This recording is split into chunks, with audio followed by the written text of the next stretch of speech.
በመስጂድ ውስጥ ገብታ በመስጂድ እየጨፈረች የቲክቶክ ቪዲዮ የለቀቀችው አሁን ላይ መነጋገሪያ ሆናለች። እጅግ ዝነኛው ለብዙ ዓመታት ያክል በቸርቹ ሲያገለግል የነበረው ታዋቂው አሜሪካዊ ፓስተር ሄራ ሊዮን በይፋ እስልምናን መቀበሉን አውጇል። አንድ ግለሰብ ረመዳን ጾምን እየጾመ እያለ ጾሞቹን የሚያበላሹበት ነጥቦች ምን ናቸው? ከወደ አውሮፓ ታላላቅ ዜናዎችን መስማታችንን ቀጥለናል። በቱርክ እንደምትመለከቱት መስጂድ ውስጥ ገብታ ማለት ነው። ይሄ የወንድ ፍቅረኛዋ ነው፣ እሱን ለማስፈራራት ነው የሚል ተጽፎበታል። ከወደ አውሮፓ ታላላቅ ዜናዎችን መስማታችንን ቀጥለናል። ሙስሊሞች በዚህ ቪዲዮ ሁላችሁም ትደሰታላችሁና ኮሜንቱን በተክቢራ እስከ መጨረሻው ኮፒ ሊንክ ሼር ሪፖስት እያደረጋችሁ ተከታተሉኝ። እጅግ ዝነኛው ለብዙ ዓመታት ያክል በቸርቹ ሲያገለግል የነበረው ታዋቂው አሜሪካዊ ፓስተር ሄራ ሊዮን በይፋ እስልምናን መቀበሉን አውጇል። ይህም በአውሮፓ በጥቂት ዓመታት እጅግ እየተስፋፋ ለመጣው እስልምና ታላቅ ሌላ ዜና ነው። ይህ ፓስተርም እስልምና መቀበሉን ይፋ ካረገ በኋላ ወደ ረሱላችን ሰለላሁ ዐለይሂ ወሰለም ሀገር ሳውዲ ሄዶም ኡምራ አድርጓል። እንደዚህ አይነት ዝነኛ ሰዎች እስልምና ሲቀበሉ የምንደሰተው እጅግ ዝነኛና ተጽዕኖ ፈጣሪ ስለሆኑ በእነሱ ስር ያሉ ሰዎች ሁሉ እስልምናን እንዲያጤኑ ሰበብ ይሆናል ብለን ስለምናስብ ነው። እሱ ብቻ አይደለም፣ ሁሉም የነበሩበት መንገድ የተሳሳተ መሆኑን ሊረዱ ይችላሉና ሁሉንም አላህ ቀጥተኛው መንገድ ይምራቸው። ሙስሊም የሆናችሁ በሙሉ የተደሰታችሁ በሙሉ በደንብ ኮሜንት ላይ ተክቢራ እያላችሁ ኢንሻአላህ ገና እንበዛለን። በደንብ ሼር፣ ኮፒ ሊንክ፣ ሪፖስት እያደረጋችሁ አዳርሱት። በመስጂድ ውስጥ ገብታ በመስጂድ እየጨፈረች የቲክቶክ ቪዲዮ የለቀቀችው አሁን ላይ መነጋገሪያ ሆናለች። በቱርክ እንደምትመለከቱት መስጂድ ውስጥ ገብታ ማለት ነው። ይሄ የወንድ ፍቅረኛዋ ነው፣ እሱን ለማስፈራራት ነው የሚል ተጽፎበታል። እናም እየጨፈረች ቪዲዮ ስቀርጽ ከታየ በኋላ አሁን በቱርክ ትልቅ ተቃውሞ ተቀስቅሷል። ይህ የሆነው በቱርክ በኮንያ በአዚዝ መስጂድ ነውና አሁን ላይ የኮንያ ፖሊስ እንግዲህ በቁጥጥር ስር አውሏቸው ሁለቱንም ማለት ነው የፖሊስ ምርመራ እንደጀመረባቸው ተነግሯል። እናም በቱርክ የሚገኙ የተለያዩ ማህበራዊ ሚዲያ የተለያዩ ዘመቻዎችን እንግዲህ በእነዚህ ሰዎች ላይ ከፍተው ይህ ያልተገባ ለሃይማኖት ያላቸው ንቀት ነው እያሉ እንግዲህ አሁን ላይ ሰዎች በእነዚህ ሰዎች ውዝግብ ተፈጥሯል። እንደምትመለከቱት እኔ ግን ያልገባኝ ማለት ነው ይሄን ሁላ ስታረጊው ሌላ ሰው እኮ እየሰገደ ይወጣል ወይም ደግሞ ቆሞ ይሰግዳል። አንድም እንኳን ተያላት የለም። ይሄኛው ደግሞ የወንድ ፍቅረኛ ተብዬ ዝም ብሎ ያያታል። እንግዲህ ተመልከቱ እስኪ እኛ ሀገር ቢሆን አስባችሁታል? እንኳን እንደዚህ ልጨፍር ይቅርና ማለት ነው። አሁን በቱርክ ይሄን ከለቀቀች በኋላ ብዙዎች እንግዲህ ተቃውሟቸውን እያሰሙ ይገኛሉ። እንዳልኳችሁም የኮንያ ፖሊስም እንግዲህ እነሱን በቁጥጥር ስር አውሎ አሁን ምርመራ ጀምሮባቸዋል። መስጂዱ ደግሞ በኦቶማን የተገነባ ትልቅ ታሪካዊ መስጂድ ነው፣ የአዚዝ መስጂድ ነው። እስኪ እንግዲህ የሚሆነውን ደግሞ አብረን የምናይ ይሆናል። እናንተ የፕላስ ምልክቷን መጫናችሁን አትርሱ። ቢስሚላሂ ራህማኒ ራሂም አልሐምዱሊላሂ ወህደሁ ወሰላቱ ወሰላሙ ዐላ መን ላ ነቢየ በዕደሁ ወዐላ አሊሂ ወሰሕቢሂ ወበዕድ። አሰላሙ ዐለይኩም ወረሕመቱላሂ ወበረካቱሁ። ውድና የተከበራችሁ ወንድሞቼና እህቶቼ ባላችሁበት የአላህ ሰላም በእናንተ ላይ ይሁን እያልኩኝ ኢንሻአላሁ ተዓላ አላህ ካገራልን ዛሬ ደግሞ ረመዳንን እንወቅ ክፍል 2ን ይዘን መጥተናል። ክፍል 2 ላይ የምናየው ምንድነው? ባለፈው የምታስታውሱ ከሆነ ረመዳን ግዴታ የሚሆንባቸው ወይ ደግሞ ጾምን መጾም ግዴታ የሚሆንባቸው ሰዎች ምን ምን መስፈርቶችን ማሟላት አለባቸው ብለን ነበር ያየነው። የዛሬው ነጥብ ደግሞ የሚሆነው ኢንሻአላሁ ተዓላ አንድ ግለሰብ ረመዳን ጾምን እየጾመ እያለ ጾሞቹን የሚያበላሹበት ነጥቦች ምን ናቸው? እነኚህ ነጥቦች ዑለሞች ረሂመሁሙላሁ ጀሚዓን የአላህን ሱብሓነሁ ወተዓላ ቃልና የነቢዩን ሰለላሁ ዐለይሂ ወሰለም ሐዲሶችን ከጨመቁ በኋላ ትላልቅ 7 ነጥቦችን ያወጡት። ከነኚህ 7ቱ ነጥቦች አንድ ሰው የሚፈታበት ጾሙን የሚያበላሽበት መንገድ ሊወጡ አይችሉም። እነኚህ 7ቱ ነጥቦች ትላልቅ ነጥቦች ናቸው። ሁሉም ነጥቦች ሲመጡ ከስር ነው የሚገቡት ማለት ነው። እነኚህ 7ቱ ነጥቦች ምን ናቸው? ጾማችንን ሲፈቱ ከፋራቸው ምን ነው? እነኚህ ነገሮችን ለማስተካከል ምን መጠቀም አለብን እንችላለን የሚለውን ነገር አብረን እንመለከታለን። ባረከላሁ። በነገራችን ላይ እንደሚታወቀው አላህ ሱብሓነሁ ወተዓላ አንድን ግለሰብ ያለ ዕውቀቱ በመርሳት ያደረገውን ወይ ደግሞ ተገዶ ያደረገውን እንደማያስገድድ እናውቃለን። ምክንያቱም ዲናችን ገር ስለሆነ ከነኚህ 7ቱ ትላልቅ ጠቅስላችኋለሁ ያልኳችሁን የጾም መፍቻ ወይ ደግሞ የጾም ማበላሻ መንገዶች መካከል አንዱ የሐይድ መንገድ ብቻ ሲቀር ሐይድና ንፋስ ማለት ደግሞ ምንድነው? የወሊድ ደም ማለት ነው። አንዲት እንስት ከወለደች በኋላ ደም ይፈሳታል። ያ የሚፈሰው ደምና ሐይድ ሲቀር 6ቱ ነጥቦች በአጠቃላይ መስፈርት አላቸው። ከነኚህ መስፈርቶች የመጀመሪያውና ትልቁ መስፈርት ምንድነው? የኩነ ዓሊመን ገይረ ጃሂል። ይህ ግለሰብ ያ ነገር ሲከሰት አዋቂ መሆን አለበት እየተከሰተ ያለውን ነገር። ለምሳሌ ያክል ረመዳን የነጋ አልመሰለውም ግለሰቡ፣ ገና ፈጅር የወጣ አልመሰለውም። ምግብ በልቶ ሲወጣ ፈጅር ሰግደው እየተመለሱ ነው። ስላላወቀ ጾሙን ከዚያው ነው የሚቀጥለው፣ አላወቀምና። ሁለተኛ ነጥብ ደግሞ መርሳት ነው ያለው። አለ መርሳት ማስታወስ አለበት። ግለሰብ የረሳ መሆን የለበትም።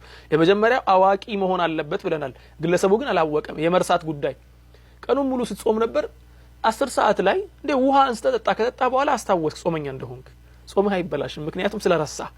ሶስተኛው ነጥብ ደግሞ አላ የሆነ ሙክራህን የሆነ ግለሰብ መጥቶ ጾምህን ሊያስፈታ ፈለገና የግድ ይሄን ውሃ መጠጣት አለብህ አልጠጣም ስትል በግድ ይዞ እጅህን አስሮ አፍህን ከፍቶ በግድ አስጠጣ።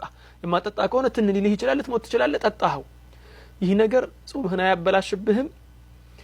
ከነኚህ አህካሞች ከነኚህ መስፈርቶች መካከል አንድም መስፈርት የግዴታ መስፈርት ስለሚያጓድል ጾምህ ተፈታ አይባልም። ከዚህ በኋላ ደግሞ 7ቱን ነጥቦች እንጥቀስ እስቲ። የመጀመሪያውና ትልቁ ነጥብ ጾማችንን ከምንፈታባቸው ነጥቦች መካከል አላህ ሁላችንን የሚጠብቀንና ከገዛ ባለቤትህ ጋር የረመዳን ቀን ውስጥ ምሽት ላይ ያላልንም የረመዳን ቀን ውስጥ የግብረ ስጋ ግንኙነትን ማድረግ ነው። የግብረ ስጋ ግንኙነትን የረመዳን ቀን ውስጥ ያደረገ ግለሰብ ከባለቤቱ ጋር ያደረገ ግለሰብ አንደኛ ነገር ጾሙ ይበላሻል። የዘር ፍሬው እንኳ ባይፈስ ስፐርሙን እንኳ ባይጨርስ እሷን ባትጨርስ እንኳ ጾማቸው ይበላሻል። ከመበላሸትም አልፎ ደግሞ ትልቅ ከባድ ወንጀል ውስጥ ይገባሉ። ለምን ከባድ ወንጀል ውስጥ ገቡ ሲባል ደግሞ የነብዩ ሰለላሁ ዐለይሂ ወሰለም ሐዲስ ስላለበት ነው። አቢ ሁረይራ የተናገሩት ያስተላለፉት ሐዲስ አለ። ነብዩ ጋር የሆነ ግለሰብ መጥቶ አንተ የአላህ መልእክተኛ ሀለክቱ ብሎ የተናገረው ማለት ነው። ያን ሐዲስ ስንመለከት ትላልቅ ከፋራዎች አሉት። እነኚህ ከፋራዎች ደግሞ ወንጀሉ ምን ያክል ከባድ እንደሆነ ስለሚያሳዩን ትልቅ ወንጀል ውስጥ ስለገባ ተውበት ማድረግ ይጠበቅበታል። ሰዋአን የዘር ፍሬው ፈሰሰ አልፈሰሰ።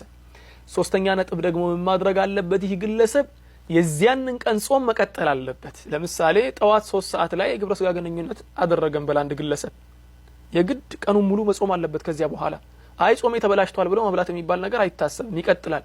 ጾሜ ተበላሽቷል ብሎ የሚበላ ከሆነስ ከበላ ሌላ ወንጀል ተጨማሪ ያደረገ ማለት ነው። የረመዳንን ሑርማ ስለጣሰ ነው ይሄ ድጋሚ። ስለዚህ አሁን 3 ነጥብ አለን። አራተኛው ነጥብ ደግሞ ከረመዳን በኋላ ቀዳ ይከፍላል አንዷን ቀን። ከዚያ በኋላ ሲባል ከፋራ ይከፍላል። አምስተኛው ነጥብ ከፋራው ምንድነው ሲባል ደግሞ ባሪያን ነፃ ማውጣት ነው። አሁን ላይ ነፃ የምታወጣው ባሪያ ስለሌለ ምን ታደርጋለህ? ፈሲያሙ ሸህረይን ሙተታቢዐይን 2 ተከታታይ ወሮችን አከታትሎ መጾም 60 ቀናቶችን አከታትሎ መጾም ማለት ነው። የአቢ ሁረይራ ሐዲስ ላይ ነብዩ ሰለላሁ ዐለይሂ ወሰለም ግለሰቡን ሰሐቢዩን ረዲየላሁ ዐንሁ ነገሩት። መጾም ትችላለህ እንዴ ሲሉት አልችልም አለ። ግለሰቡ ስለማይችል ለነብዩ ሲነግራቸው ነብዩ ሰለላሁ ዐለይሂ ወሰለም ሁኔታውን አይተው እውነትም እንደማይችል ስለተረዱ 60 ምስኪኖችን እንዲያበላ ነገሩት። አብዛኞቻችን ግን እንችላለን እንዲህ ያለው ወንጀል ከሰራን። ይህ ግለሰብ ደግሞ 60 ቀኑን መጾም እየቻለ አልችልም ብሎ 60 ምስኪኖችን የሚያበላ ከሆነ ይጠየቅበታል። ምክንያቱም እየቻለ ስለተወው። ይሄ ነገር ተኽይር አይደለም። ይሄ ተኽይር አይደለም። አንደኛውን ካልቻልክ ነው ወደ ሁለተኛው የምታልፈው እንጂ የፈለከው ምረጥ አይደለም። ፈመን ለም يستطيع ነው ወይ ደግሞ ፈኢን ለም يستطيع ነው። ይሄኛውን ካልቻለ ይሄኛውን ያድርግ ነው። ባለመቻል ላይ ነው የሚወሰነውና ስለዚህ አሁን ይህ ግለሰብ እንዲህ ያደርጋል። ይሄ ነው ያለው። ከዚያ ውጪ ያለውስ ምንድነው? ሁለተኛ ነጥብስ ምንድነው? ወደ ሁለተኛው ነጥብ ከመግባታችን በፊት ብቸኛው ከፋራ ግዴታ የሆነበት የረመዳን ማበላሻ የጾም ማበላሻ መንገድ ጅማዕ ብቻ ነው። ከባለቤት ጋር ግንኙነት ማድረጉ ብቻ ነው። ከዚያ ውጪ ያሉት ከፋራ የላቸውም፣ ወላኪን ቀዳዎች አላቸው። ተውበትና ቀዳ አላቸው። ሁለተኛው ነጥብ እስቲ እንመልከት። ሁለተኛው ነጥብ ደግሞ ኢስቲምና ነው። ኢስቲምና ማለት ራስን በራስ የማርካት ነገር ነው። እንዲህ ያለ ባህሪ ያለባቸው ግለሰቦች ረመዳን ውስጥም ራሳቸውን መያዝ ካልቻሉና ካደረጉ ይህ ነገር ሁክሙ እንዴት ነው? በሸሪዓው እንዴት ይታያል? ይሄ ኢስቲምና የሚባለው ነገር ሁክሙ በጣም ሰፊ ስለሆነ ራጅህ የሆነውን የዑለሞችን አቅዋል ላስቀምጥላችሁ። ራጅሁ የዑለሞች አቅዋል ይህ ነገር ራስ ላይ ችግርን ማምጣት ስለሆነ ወይሐርሙ ዐለይሂም الخبائث የሚል ቁርአን አያ አለ። ላ ضرر ولا ضرار አለ። ራስ ላይ ችግርን መፍጠር በሸሪዓችን የተከለከለ ስለሆነ ወላ ትልቁ በይዲሂም ኢለ ተህሉካም ስላለ በሳይንሱም ተረጋግጦ ይህ ነገር ችግር ያለበት ነገር ነውና አይደረግም፣ እርም ነው፣ ክልክል ነው። ወላኪን አንዳንድ ዑለሞች ኢስቲትናዎችን አስቀምጠዋል። እነሱ ኢስቲትናዎችን ሌላ ጊዜ በሰፊው እናወራበታለን ስለዚህ ጉዳይ ማለት ነው። ወላኪን አሁን አንድ ግለሰብ ረመዳን ውስጥ ኢስቲምና አደረገና የዘር ፍሬ ፈሰሰው፣ ራሱን በራስ አረካና የዘር ፍሬ ፈሰሰው፣ ምን ያደርጋል?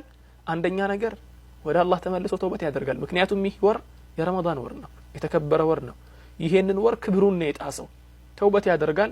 ከተውበቱ ውጭ ደግሞ ያንን ቀን ቀዳ ይከፍላል። ከረመዳን በኋላ ተውበት ካደረገ በኋላ የዘር ፍሬ ካልፈሰሰውስ አንድ ግለሰብ ኢስቲምና ከጀመረ በኋላ ራስን በራስ የማርካቱን ነገር ከጀመረ በኋላ መንገድ ላይ ያቋረጠ አላህን ፈርቶ አስታውሶ ረመዳንን ተመለሰ። እንዴት ያደርጋል ሲባል ይህ ግለሰብ ምን ይሆናል? ያ ግለሰብ ረመዳኑ ሰሒህ ነው የሚሆነው አይበላሽበትም ምክንያቱም ያን ነገር አቋርጧል አልጨረሰውም የዘር ፍሬው አልፈሰሰውም ግብረ ስጋ ግንኙነት ላይ ግን መፍሰስ አይደለም ግብረ ስጋ ግንኙነቱ መከሰቱ ብቻ ነው ዋናው ነጥብ እዚህ ጋር ግን የዘር ፍሬው መፍሰስ አለበት ከዚህ ጉዳይ ጋር ተያይዞ የመዲ ጉዳይ ይነሳል አንድ ግለሰብ ከባድ ነገርን ስላነሳ ወይ ደግሞ የሆነን ፍላጎት የሚያነሳሳን ነገር ስላየ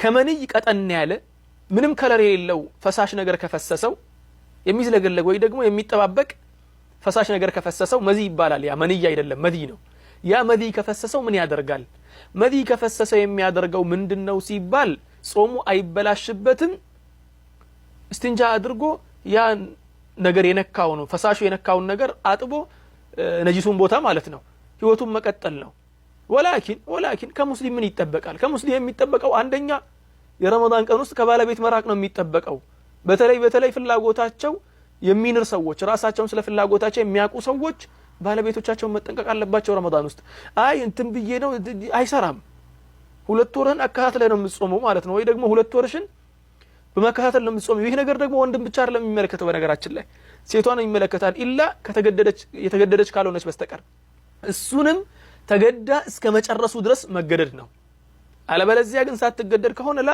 ሁለቱንም የሚመለከተው ሁለት ወር መጾም ያልኳችሁ ነጥብ ስለዚህ ከእንዲህ አይነት ነገር መራቅ የመዲ ጉዳይም እንዳይመጣ ፍላጎት ከሚያነሳስ ወደ ፍላጎት ከሚያቀርቡ ንግግሮችም እይታዎችም እንዲህ ካሉ ነገሮች መራቅ ነው ነብዩ ሰለላሁ ዐለይሂ ወሰለም ሲናገሩ እኮ አንድ ሙስሊም እኮ ጾሙን ጾመ የሚባለው አፉንም እጁንም አይኑንም ሁሉንም አካላቶችን ሲያጾም ነው አይደለ ስለዚህ የጾምን ሑርማ ማስታወስ መቻል አለብን ሁለተኛው ነጥብ ይሄ ነው ወደ ሶስተኛው ነጥብ እስቲ እንለ ሶስተኛው የጾማችን ማበላሻ መንገድ ደግሞ ሁላችንም በየረመዳኑ የምንወርቅበት አይነት ስተት ነው እሱ ምንድነው መብላትና መጠጣት ነው ረስተን ነው አብዛኞቻችን የምንወርቅበት ከዚያ በኋላ የምናስታውሰው የረሳ ሰው ደግሞ ያው ምንም የለበትም ብያችኋለሁ ቅድም ተናግሬ ነበር ወላኪን መታወቅ ያለበት ነገር ምንድነው አንድ ግለሰብ የሚበላና የሚጠጣን ነገር ወይ ደግሞ ምንም አይነት ነገር በአፉ ውጦ አሊያም በአፍንጫው አስገብቶ በዚህ በአፍንጫው የዋጠው ነገር ወይ በአፉ የዋጠው ነገር ወደ ሆዱ እስከገባና ሆዱ እስከተቀመጠ ድረስ